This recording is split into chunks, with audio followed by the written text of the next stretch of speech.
here in LA on Sunday. And you can also hear the full interview on Tommy's Pod Save the World episode this week. So check it out. You can also listen to Keep It. Kara and Lewis and Ira had a great episode this week where they talk about this entire Kanye West situation, as well as the Michelle Wolf kerfuffle, which I think both things happened 3 or 4 years ago. Is that right? Seems like a long time now. I think Barack Obama was president, yes. But today, Dan, we begin with quite an update on the United States versus the Trump family crime syndicate. Last night, America's mayor who turned into a raving lunatic, Rudy Giuliani, decided to sit for an interview with Sean Hannity as President Trump's new outside counsel, and boy, did he knock it out of the park. Why don't we play a clip from the interview with Sean? I think Rich has one for us.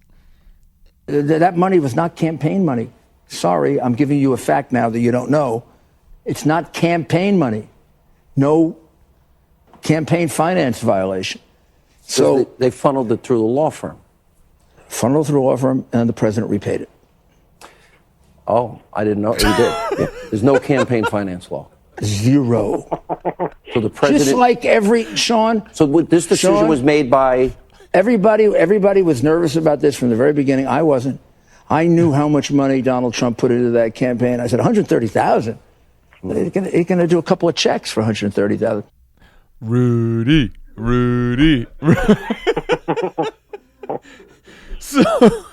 So Rudy Giuliani admitted on national television that the president personally repaid Michael Cohen for the $130,000 he paid to keep Stormy Daniels quiet about their alleged affair.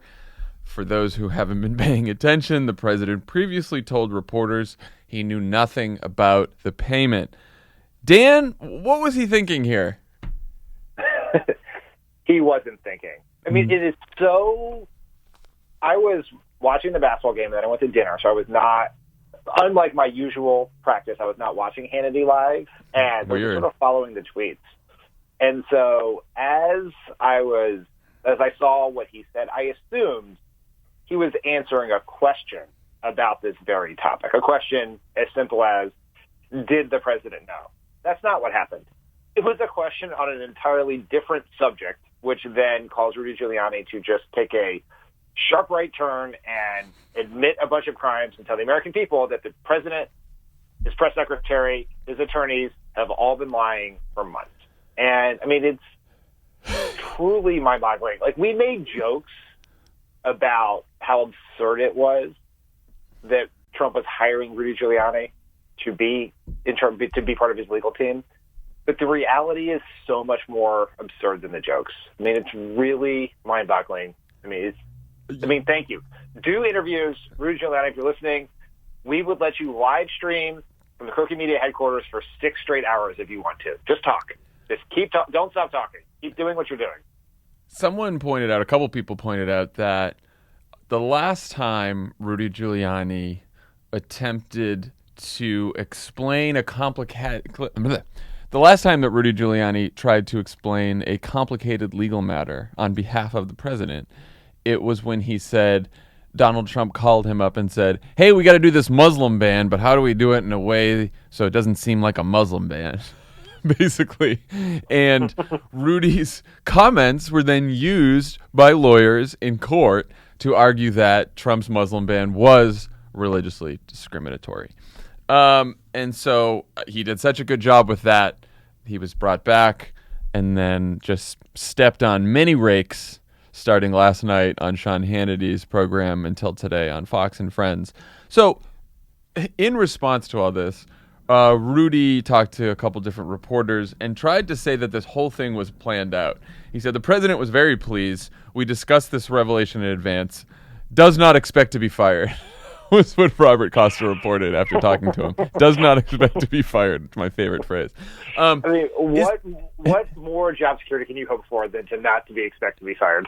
So I guess the question is there a world where you see that Rudy and the president did talk about this in advance, that he was going to bring this up at some point, and why? What is the upside to Rudy Giuliani disclosing this information to the public? There is no world where they plan this out. This is idiotic.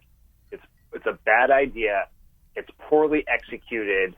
Every part it drips in stupidity and arrogance. It's so. But there has to have been some rationale in Rudy's head for why he should do this, I think it has to. I think it goes to the legality of, or at least how they interpret the campaign finance laws, which is seems quite different than how the laws are actually written. They believed that the problem with Michael Cohen paying $130,000 for this was that he's not supposed to make an in-kind contribution that large because there are campaign contribution limits. And thus, if they announced that Trump himself actually made the payment, that's okay because Trump is allowed to contribute unlimited funds to his own campaign. What they have not realized is that on the campaign limits, contribution limits, that may be true, but even if you contribute money to your own campaign, you still have to report that money. And if you don't, that's a violation. And if you willfully and knowingly don't report that, then that could be a felony. And they don't seem to have grasped that part of the law. Yeah. Rudy may have read the first page of the legal memo prepared by an attorney, but he did not read the second page. And so it is so, like, there's something much bigger than campaign finance law, which we can get to. But if you were to reverse engineer a strategy to this, there is no strategy. Rudy is not an attorney. He does not seem to be particularly sharp. The reason he was talking is because there was a camera in front of him, which has long been his habit. And he has verbal diarrhea is not a legal strategy. And if there were a strategy, it is Mueller, the federal government, within the context of the Cohen investigation or Mueller's investigation to Trump, they know the truth. So the truth is eventually going to come out. So you want to put it out on your terms. That if there were competent people working on this complicated problem, that would be a way in which would happen. This is not how you would do it. You would come out with, this was a well-organized, well-thought-out legal argument as to why it was not a crime. They did not do that. They mumbled some things and then had no answers to the next 17 questions. But eventually, I think they know that Mueller knows this, and they know that from the questions, and therefore, eventually it's going to come out, so you should put it out on your own terms. But on your own terms is not Rudy Giuliani babbling on Sean Hannity. Yeah. That's not a way any comedy communications professional would do this. Well, and there's also plenty of evidence that they did not plan this for at least the Hannity interview, because Hannity, as you all heard on that clip, clearly caught off guard. My only real disappointment is that the camera was not on Hannity when he reacted, so we can't see his face because it's on Giuliani, but you just hear off screen Hannity, I didn't know that. So Hannity was surprised, which normally you'd expect the journalist asking the questions to be surprised, but since Hannity is a shadow chief of staff for the White House, you thought that he would have been probably read in on the strategy before Giuliani went on. And also, a number of White House aides are all telling reporters this morning that they had no idea this was going to happen. So clearly, they also lied about it being a strategy to do that last night. The Hannity thing is so great because Hannity's sitting there going, I'm here, I'm doing my job, I am doing propaganda for the president. And then all of a sudden he stumbles into journalism and is like, holy fuck, what do I do? Cut the camera! Good. So after all that, Rudy wakes up this morning and thinks, why don't I go do Fox and Friends? Let's go back and try to just step on another few rakes. So he goes back on Fox and Friends. And I think we have a great clip of what he said there too. You're saying that Stephanie Clifford made these allegations, told Donald Trump's lawyer, look, I'm going to go public, and denied them, and then said it wasn't true. However, Imagine if that came out on October 15th, 2016, in the middle of the last debate with Hillary Clinton. So to make it go away, they made this Cohen payment. didn't even ask. Cohen made it go away. He did his job. This is what the fucking mob talks like. Also, so here's the important thing about that revelation. The entire law, and whether they broke the law now, hinges on whether this payment was made in a way to influence the election. And Rudy on Fox and Friends was trying to say this had nothing to do with politics. It had to do with, protecting the first lady and the president's own reputation, et cetera, et cetera. And then he says that. Imagine if this came out during the debate, which shows that, of course, the payment was meant to influence the election. It was meant to protect Donald Trump's reputation in the last days of the 2016 election. Therefore, it was an in-kind contribution. Therefore, it should have been reported to the FEC. It was not. Therefore, it is a felony. A felony committed by now Michael Cohen and possibly the President of the United States. And also, we know that Michael Cohen believes that he's probably in legal trouble over this because a couple days ago, he pled the fifth in the he pled the fifth, saying that he did not want to speak about the Stormy Daniels thing because he did not want to incriminate himself because he committed crimes. Yeah, I mean, we should note, as many people on legal Twitter point out, that pleading the fifth does not mean you're guilty. It is your legal right as a citizen. Of course. But we have to analyze this in the context of everything else, right? This is the attorney for the President of the United States. There's a legal context. There's also a political context. And then there was also just the rank hypocrisy of everyone in the Trump orbit claiming that anyone who pleaded the fifth was guilty, which was their argument about various people related to the Hillary Clinton email investigation. So everyone is full of shit.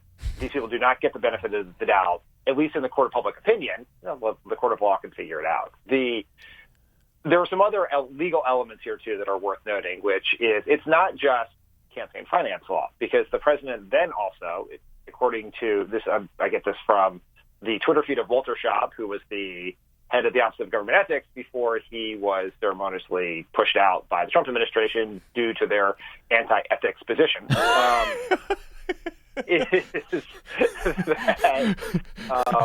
Is that he also if this was part of a deal with Cohen, then he owed Cohen money, which is a liability that should have been reported on his financial disclosure form, something that you sign under penalty of perjury that you're attesting to that you know to be true to the best of your abilities. So then Trump also lied on his financial disclosure form. So there are multiple potential crimes here. There is all of which because Rudy Giuliani did an interview that we are now aware of. So thank you, Rudy Giuliani, for your first piece of public service in 17 years. And then this morning, Trump had 3 tweets that all look like they were written by lawyers, except he spelled the word roll, like Giuliani's roll or Stormy Daniels' roll, as R-O-L-L, which is pretty funny. So even his lawyers have typos. But it's this very lawyerly statement where he talked about how Cohen was paid out of his retainer, and this agreement was made because Stormy Daniels was leveling false accusations about Trump and blah, blah, blah, blah, blah. It all seemed fairly confusing and like it didn't fix anything whatsoever. Yeah, the tweets are just so great because there's no random, it never says witch hunt, there's no exclamation point, there's no random parentheses.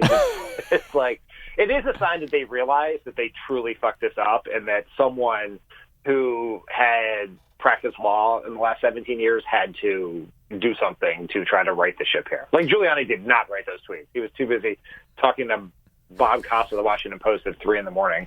So the question is, what happens now? I guess on the legal front, Mueller and whatever prosecutors are dealing with the Cohen case may or may not move forward on additional charges, or certainly they got some new information last night. And then I guess in the court of public opinion, this morning Sarah Huckabee Sanders was asked about this. Why did the president lie to us for so long? And now she's using the excuse, I can't comment on ongoing litigation, even though that was not the case a few weeks ago when she said that the president knew nothing about these payments. So she's a straight shooter, as we always knew. I mean, it seems as though the White House has now been caught in some pretty huge lies over this last week. In addition to lying about knowing about the payments to Stormy Daniels, we also had the story this week about Trump's doctor.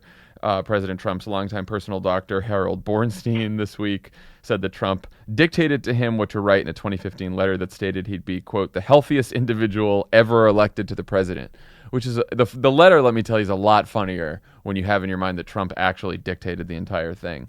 Bornstein also said that Trump's bodyguard raided his office and retrieved Trump's medical records. There's some pretty serious allegations here, right? That, or not allegations, it's the truth, I guess, that that the letter was phony about Trump's health, that Trump's entire medical records and the clean bill of health that his doctor gave him was completely bullshit during the campaign. At the same time, his entire campaign was trying to tell everyone that Hillary Clinton was on her deathbed. So two pretty big lies this week. Let's talk about Sarah Huckabee Sanders for a second, because some people refer to her as the press secretary. I refer to her as the martyr of American comedy. She has gone out. She is the spokesperson for the President of the United States and the entire government. As you and I know from traveling with our press secretary friends, Jay Kearney, Robert Gibbs, and Josh Earnest, they are very prominent, famous people that everyone recognizes. They are supposed to speak to the country in times of great crisis and need, to brief the country on what the president's doing to respond to those crises and needs. And she has gone out and lied for months about this. Now, there are two ways to think about this. One is she was telling the American public what the president told her. And I'm willing to believe that interpretation. And if that is the case, two things. She is dangerously naive to have believed that someone with a long history of lying and would not have given herself some wiggle room here instead of just repeating his lies.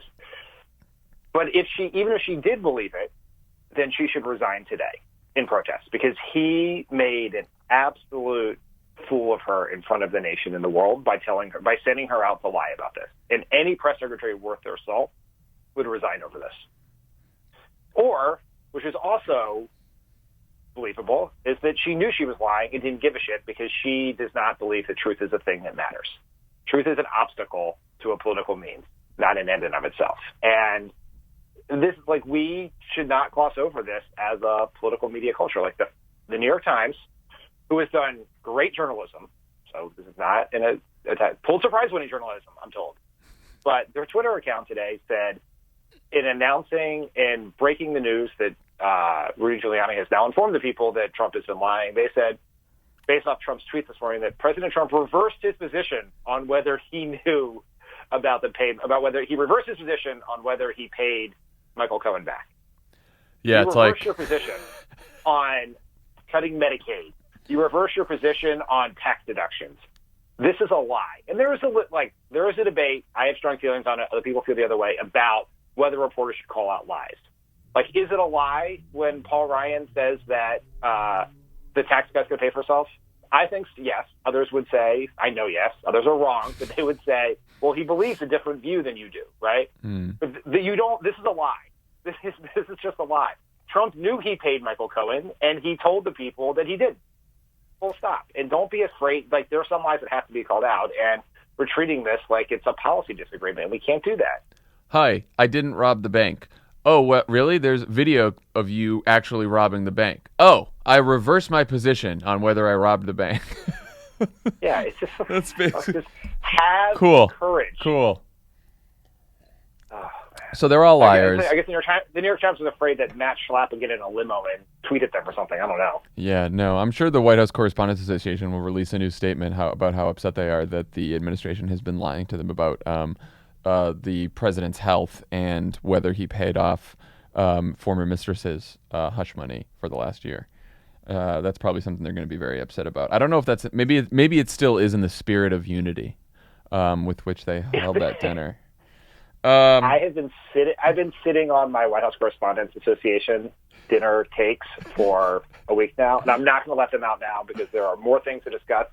But I will make one point, which is the lesson here and always is do not associate yourself with Trump and his minions, because you will always end up being embarrassed. All those people who rose to Sarah Huckabee Sanders' defense because though Michelle Wolf was mean to her now look foolish because she has been lying to them, which was at the crux of 98% of Michelle Wolf's riff on Sarah Huckabee Sanders was that she's a liar, and we are proved yet again that she is a liar. Don't tweet.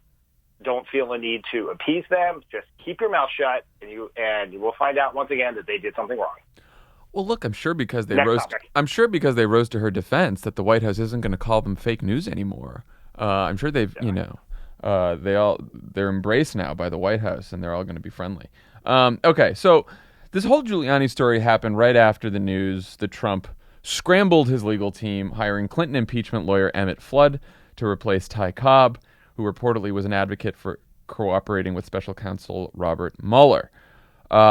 This happened the same week that the New York Times reported on the list of questions that Trump's lawyers wrote down after talking to special counsel Robert Mueller about a potential interview with Trump.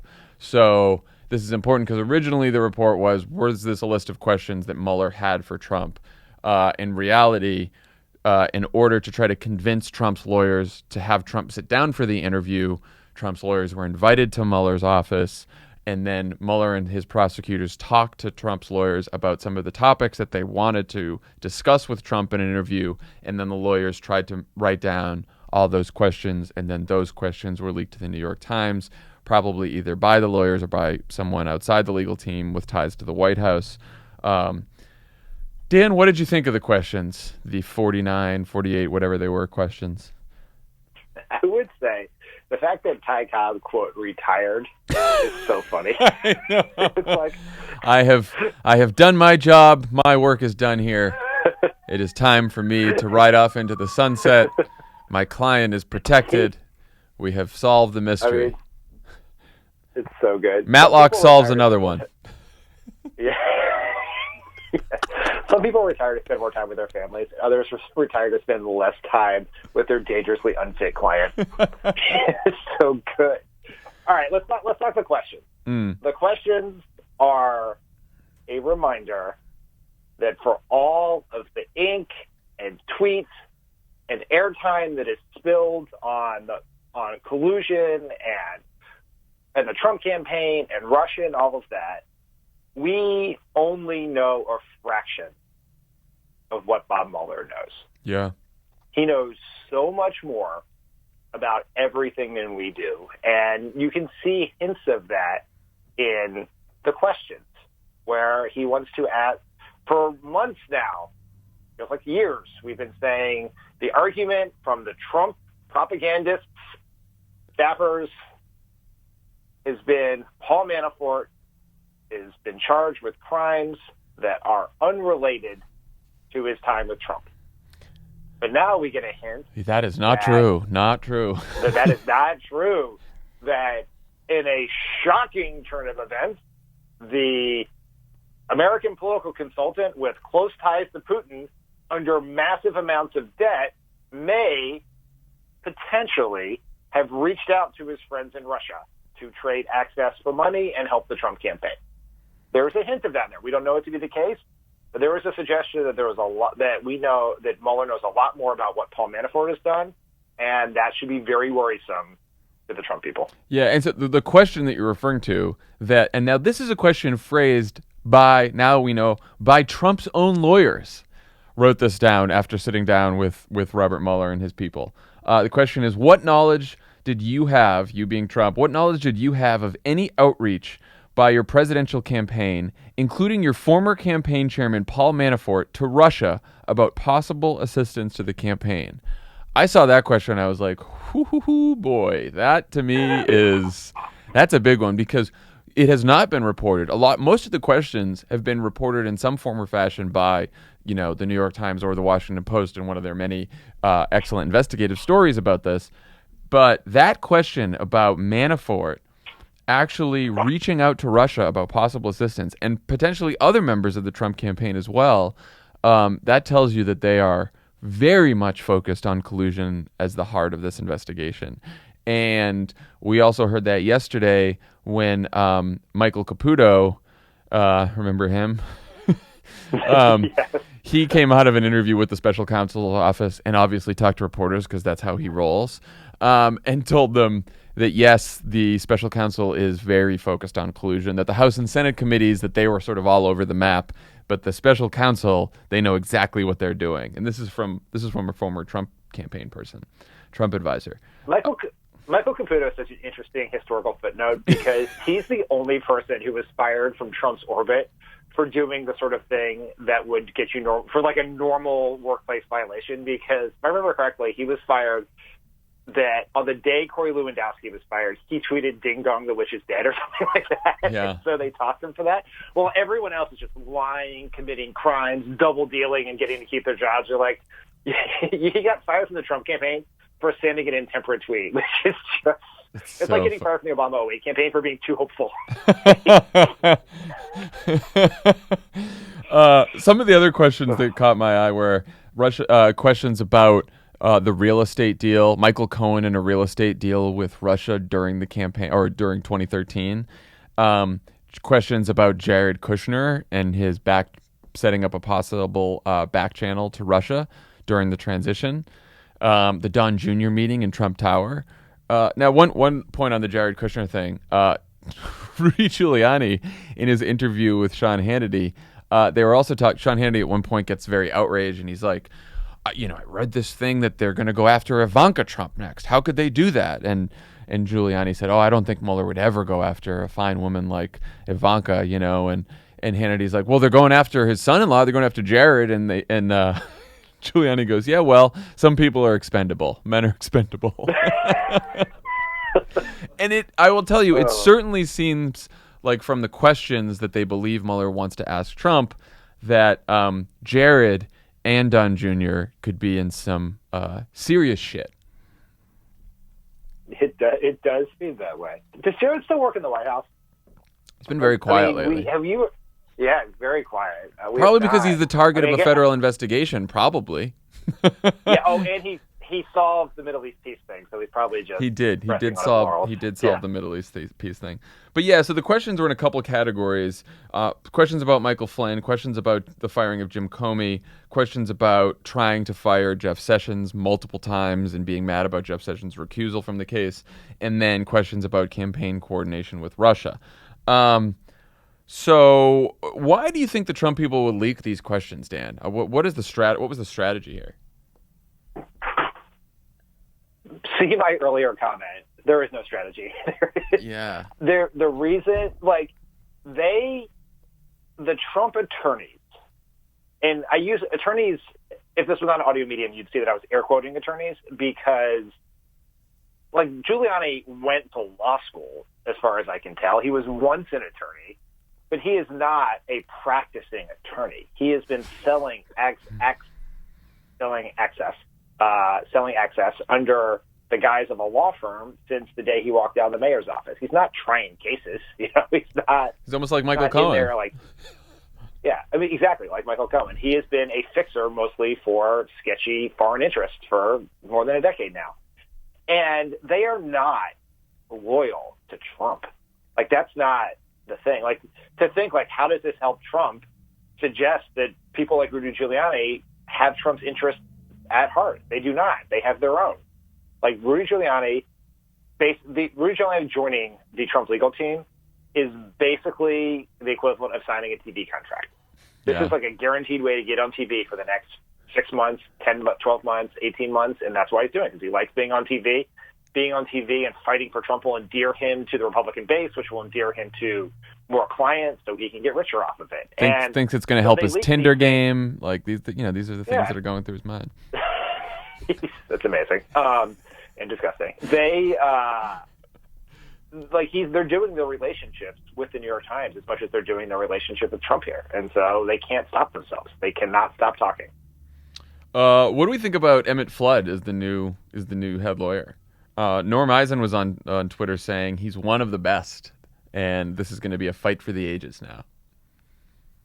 I mean, I assume he must have a very angry relationship with his own reputation. Like, I don't know, how the fuck would you do this? This is crazy. Yeah, how do you, like, I was, like, looking into his background. I'm like, oh, so he was the impeachment lawyer for Bill Clinton, and then he was Dick Cheney's lawyer during those investigations in the Bush years, and now he's Trump's guy. I'm like, what? Of course, like typical Washington, everyone's like, a very respected Washington lawyer. Yeah, I guess that earns you respect. I guess that's like bipartisan and unifying, that you can be impeachment lawyer for fucking Bill Clinton and Donald Trump. Very. Yeah, I mean, no idea. Don't really know what he's doing. Don't know why he would get involved. I mean, if you just like look at all the other well-respected attorneys who've gone to work for Trump and have left as shells of their former selves: John Dowd, Ty Cobb, Don McGahn. Like, there is no, maybe he doesn't have access to the internet. I don't know why he would do this. It seems like a really bad idea. It really does. I can't even possibly fathom it. Maybe he wants to up his Twitter followers. No idea. Perhaps, yeah. So Trump responded to all of this news this week by freaking out on Twitter and threatening his own Justice Department, which, again, how he rolls. So he's tweeted the usual bullshit about the special counsel investigation being a witch hunt and a hoax.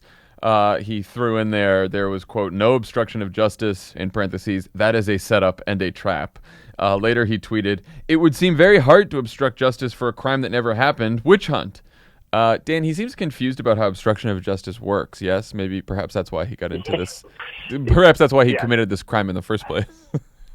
Yes, unlike Rudy Giuliani, you and I are not esteemed legal scholars who have written law review articles and tried cases from the Supreme Court. We're just people who read Twitter and watch legal shows on television. But Trump, assuming repeating something that probably someone on Fox News said, actually not an attorney, he's wrong. You can't obstruct justice. There does not have to be an underlying crime to obstruct justice. That is in and of itself illegal. So it does seem, though, like a pretty big cell phone if you've obstructed justice when there isn't a crime. I'll tell you that. I committed a crime to stop an investigation into a crime I never did. Fuck! Shouldn't have done that. Yeah. Yes, it is. You know what they say? It's the cover-up, not the crime. This is what they mean. I did a cover-up and there was no crime. Oops. Yeah. I mean, here's the thing. This is what this all truly boils down to is maybe Trump didn't collude. Maybe he was too detached, just not competent enough to he himself collude. We know others on his team were engaged in collusion. And Robert Mueller and theoretically a jury will find out if that was a crime. But we know that people wanted to collude with Russia. Maybe Trump didn't. But Trump is definitely obstructing justice in the Russia investigation to prevent people looking into other criminal activity of his, which is why he is panicked about the Michael Cohen investigation, so much to the point that I think it was in the New York Times or the Washington Post, it was reported that Trump's own attorneys do not know how to respond to the Cohen investigation because Trump will not tell them what might be in Michael Cohen's papers. That is suspicious. That is quite suspicious. And so he may have obstructed the collusion investigation to cover up other criminal activity, the sort of criminal activity that was outlined in that Adam David's piece in the New Yorker a few weeks ago. Yeah, I mean, every once in a while, I try to think to myself, what if this investigation ends and it's clear that Trump, tried to obstruct justice. Maybe not enough that it's an actual crime, who knows, but it's clear he tried to obstruct justice, but there is no other crime at the heart of this, that Mueller doesn't find anything else. And I just keep, every once in a while, I'm like, why would Trump be doing all this if he was actually innocent? And I guess the only thing I can come up with is like, is it possible he's so paranoid and conspiratorial that he believes that the Justice Department and the FBI and Mueller and Comey and all these people would get him even if he's innocent, and all he does, he has no choice but to fight back and to try to shut this whole thing down because they're going to get him even if he hasn't done anything. Like, I wonder if like that's in his head, but then I realize, no, he's probably just guilty. Like, the only way that you would act like this, because Tommy brought this up last night. He was like, is Trump's strategy that this is all just a political fight, that everyone's against him, that everyone's biased, and what Mueller finds doesn't matter? Is that really working? Is that his best strategy? And I thought about this and I was like, it's his best strategy if he is indeed guilty. If he has committed a crime and he thinks he's committed a crime, then the best strategy here is to try to fight this investigation, try to shut it down, and in the court of public opinion, try to get people to believe that Mueller, Comey, the FBI, the DOJ, that they're all biased against him, that they're all liberals or Obama holdovers, that it's all fake news, and that this is just a plot to take down the president. That probably is his best strategy. Yeah, I think that's right. It is. I mean, who knows what is in Trump's head? Because it seems to be like he lives in one of the most dangerous filter bubbles that any American, let alone the President of the United States, could live in. Right. You add that to the fact that he has a long history of believing pretty kooky conspiracy theories. And then you add the fact that he is an incontrovertible narcissist. It's like hard to divine what he's actually thinking. There is never strategy. There is no whiteboard anywhere in Trump world with a plan. There is just what comes out of his mouth next. But his strategy is not working, right? We are every day we get more information that makes it more clear that Trump is at least crime adjacent, if not committing crimes.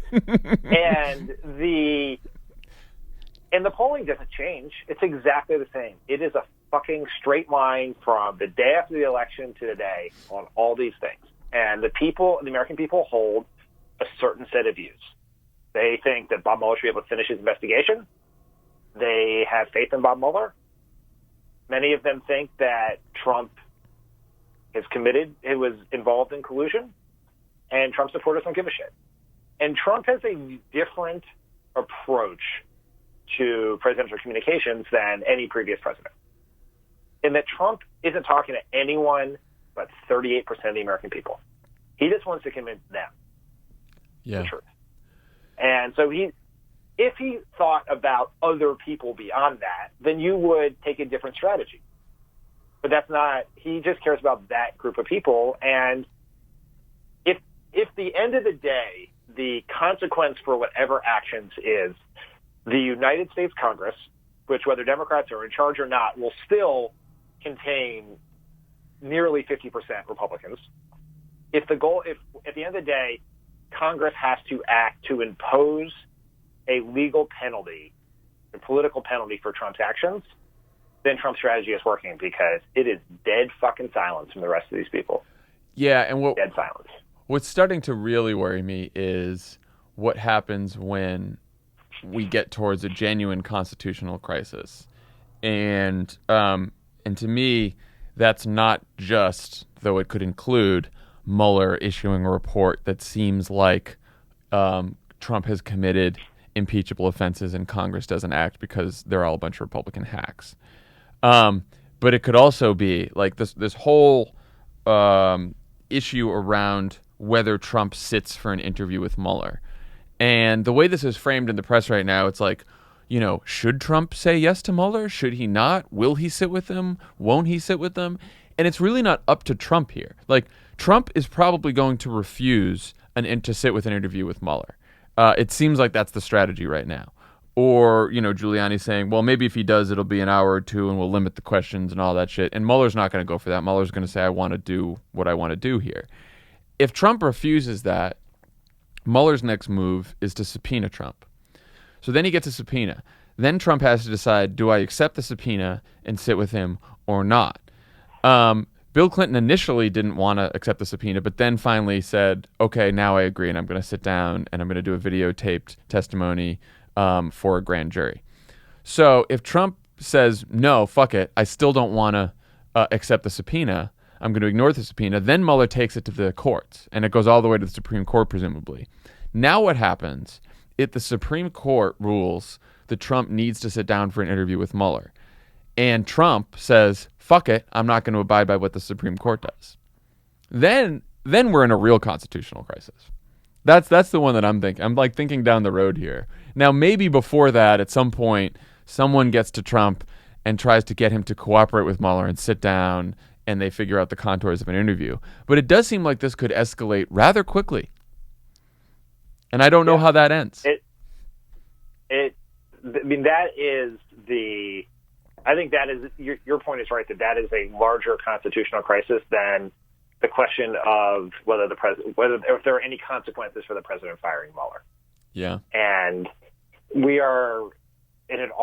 everything comes back to the unprecedented act of constitutional theft when McConnell stole the Senate seat from Merrick Garland, stole the Supreme Court seat from Merrick Garland and gave it to Neil Gorsuch, because you're looking at a 5-4 court with a Trump appointee being the potential deciding vote on whether the president is subject to a subpoena or not. Now, look, there is a legitimate, I don't understand it, but there's a legitimate legal debate about what the founders intended in terms of the ability to criminally prosecute a president outside of the context of impeachment. And it may be that and you really probably don't, I understand the fear of all of a sudden we're going to start criminally, if you're going to have an apolitical process to essentially reverse an election, right, or nullify an election, and that there is a slippery slope there. The problem is, as with so much else in our politics, is that it assumes a functioning political process, that there are actually checks and balances. And there aren't, because Trump is currently operating under immunity by congressional majority, and there is no crime that will be punished. All of this goes back to the thing we say all the time, which is, if you do not want Trump to be president, if you want there to be consequences, political or otherwise, for his offenses, legal, political, and policy-wise, on the country over the last 15 months or so, then Bob Mueller is not going to solve the problem. The Supreme Court is not going to solve the problem. Sure as hell, Paul Ryan and Mitch McConnell aren't going to solve the problem. The only thing to do is vote Democrats into office. That is the only thing to do. It's the only way that there will be any sort of true congressional oversight, true checks and balances, and then defeat Trump. Like, we can't wait around for Bob Mueller to do our job for us.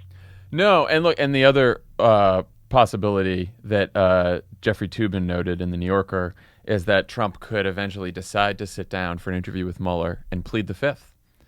Now, certainly in the court of public opinion, outside the 35% of the country that would, be with Trump even if he shot someone in the middle of Fifth Avenue, people would say, oh, he's pleading the Fifth. He doesn't want to incriminate himself. He's probably guilty of something. But in Trump world, he's just going to say, whatever, fake news, witch hunt, take a day of bad press, and then move on. And then where are we? We're right back where we are, which is we need a Democratic majority in the House and Senate to do anything else. So any way this ends, Trump can eventually plead to the court of public opinion and protect himself, at least the court of public opinion in Trump world, and then protect himself, like you said, because he has immunity by congressional majority. Not great, Dan. Yeah, no, we are in dangerous times. The founders did not anticipate this level of breakdown in our system, and it's not irreversible, but if we wait too long, it may be. So two other people in the Republican Party have made Democrats' jobs a bit easier on in the task to take over Congress. Marco Rubio and corrupt former Health and Human Services Secretary Tom Price both scrambled this week to undo candid comments they made, admitting that the recent Republican tax plan has actually screwed working people. Let's start with our friend Marco Rubio. Rubio gave an interview to The Economist in which he said there's, quote, no evidence whatsoever that the money from the tax cut has been massively poured back into the American worker.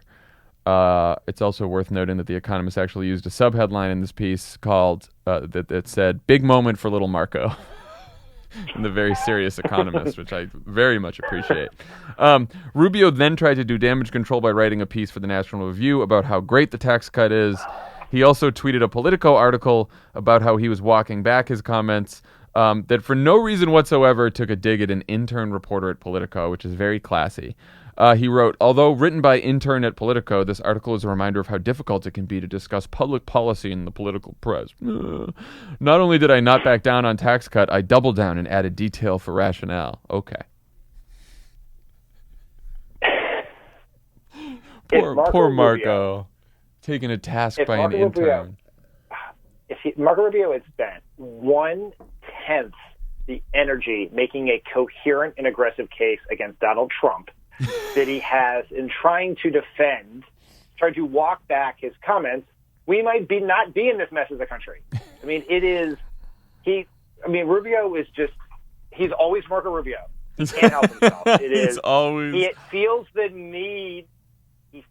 the need, like inside in his gut, that he's uncomfortable with the way things are going. He is going to speak truth.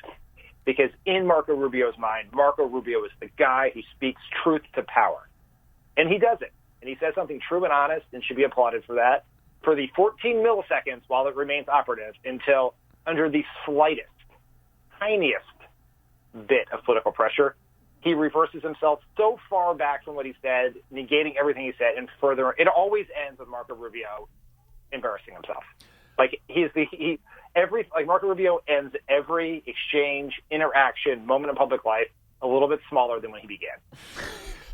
Now, what Marco Rubio is trying to say, if you get inside Marco Rubio's sad mind, is, okay, well, I do think that the tax cut helped working people because cutting the individual rates and getting rid of, cutting some of the individual rates for people, doubling the deduction, that helps some people. But the $1 trillion we gave away to corporations didn't do anything. So the tax cut was about $1.5 trillion.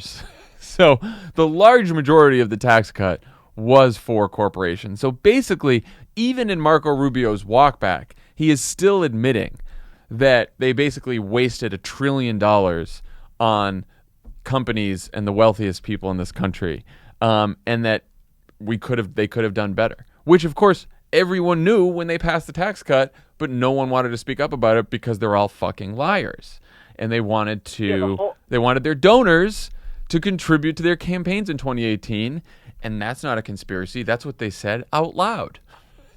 That's what Lindsey Graham said out loud. That's what congressmen said out loud. It's all a lie. The entire Republican Party ideology, to the extent one still exists, is a lie.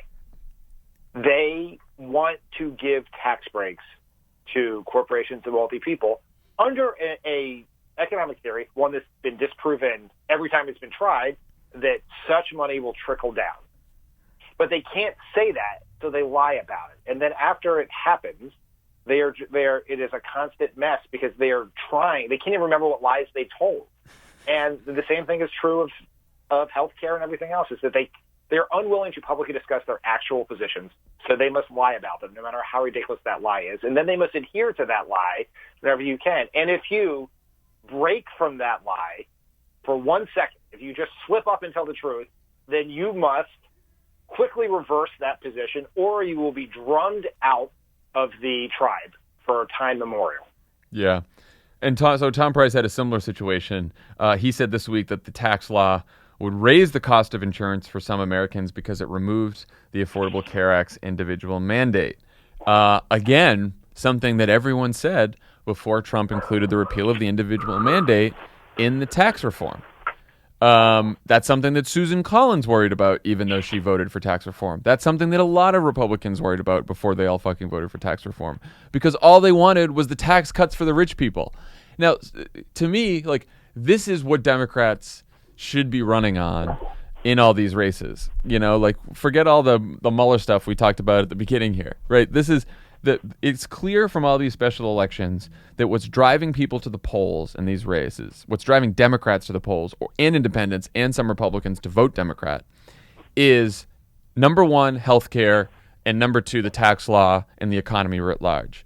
And we've talked about this a million times on this podcast, but This idea that for the last year, when they've been in power, Republicans have done everything they can to enrich and protect their very rich friends. And the biggest examples of that are a tax cut that gave $1 trillion to the biggest companies and richest people in this country, while at the same time raising the cost of healthcare, raising premiums on people who desperately need it and desperately can't pay for their healthcare.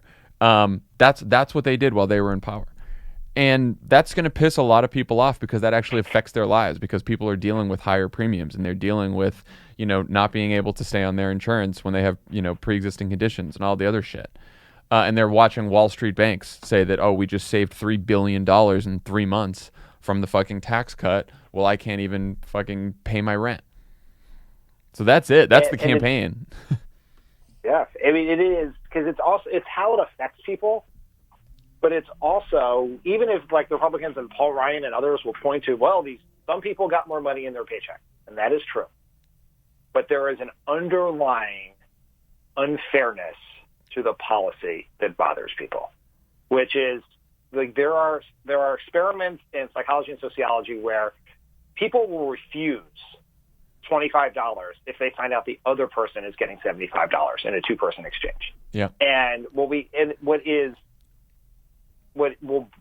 wrong and mind-boggling to people, and we have to explain it to them and sell it with the relentless discipline that wins campaigns, is that Donald Trump and the Republicans in Congress believe that the wealthiest Americans should have huge tax cuts paid for by cutting Social Security and raising insurance premiums on working-class Americans. It's that simple.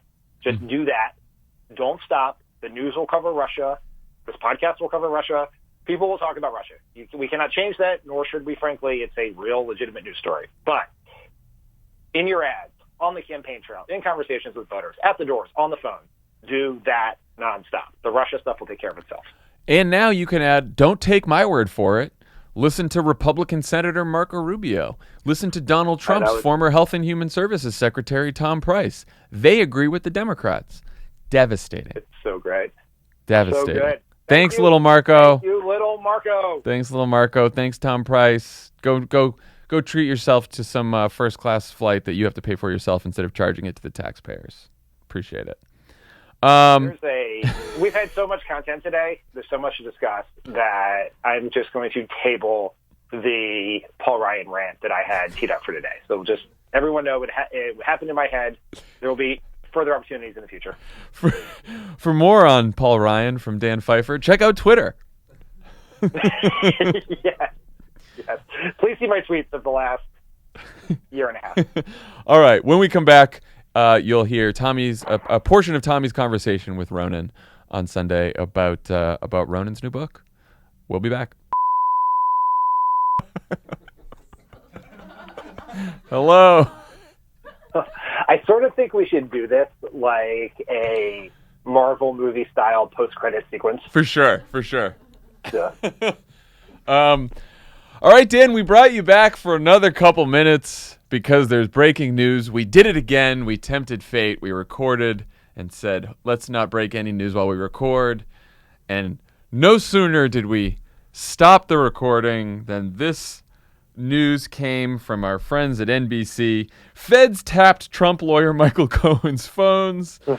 Federal investigators have wiretapped the phones of Michael Cohen, the longtime personal lawyer for President Donald Trump, who's under investigation for a payment he made to an adult film star who alleged she had an affair with Trump, according to two people with knowledge of the legal proceedings involving Cohen. Interesting sourcing.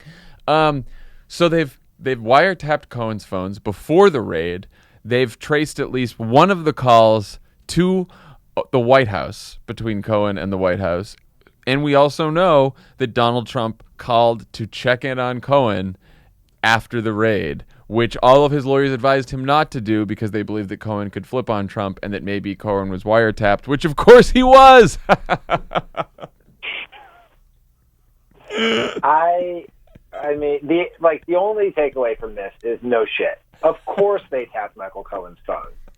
And last week, I laid out a legal theory based on my viewing of the movie Double Jeopardy, which some people on legal Twitter say was an incomplete view of the Double Jeopardy clause. But did no one, if Trump had watched The Wire, he would much better understand what was happening to him. Like, obviously they tapped his phone. There was no question they tapped his phones, which is even funnier because we know from the investigation that Michael Cohen had 13 other cell phones that were claimed in the raid. Burner phones. He had all these burner phones. Yes. You always have you always have at least like 10 to 15 burner phones on hand. Most lawyers do, just in case anything goes awry. Yes, which is so funny because every part of it's great because David Simon, creator of The Wire and great Twitter presence, tweeted out that story about the phones and just said burners, yo. But the funny part about burners is you're supposed to throw them away. Just gonna use this burner phone and gonna use this burner phone and then put it in the drawer marked crimes. Yeah, it's just so. I mean, we are blessed by some of the dumbest criminals known to mankind. Oh my God, Robert Costa just got Giuliani on the phone, who says that he hasn't spoken to POTUS yet about the NBC News story, but is about to call him to discuss. I mean, keep talking. Take all the calls. Do not send any calls to voicemail. Let us know. Now, there is actually a somewhat complicated issue here that is similar to the one that exists around the seizing of documents from Cohen's office, which is what falls under legal attorney-client privilege and what doesn't. And if you believe that one of the phone calls from the White House was Trump to Cohen, because we know that Trump called Cohen, and then and is also being reported right now that Giuliani, when he found out about that call, told Trump to never call Cohen again for this very reason. Right. So, the special master who was making the decisions around in the best part of the legal process around which documents are unavailable to the feds because of attorney-client privilege, in which they can use, will also probably apply to any phone call between Trump and Cohen. But it's a big deal, no question about it. And big deal. It is like everything else. It is shocking yet totally not surprising. We are going to find out some real shit. Look, I would love to just stay on the phone with you all day while breaking news continues to happen, but this was just a special treat for everyone. When we get off the phone and more news breaks, we're just not doing this again. This is not a 24-hour news network. I'm sorry. Yeah, just do not. We've given you an inch, people. Do not take a mile. If news happens between now and then, you will wait till Tuesday like everyone else. But anyway, so that's that. All right, everyone. We'll talk to you later. Bye. Bye.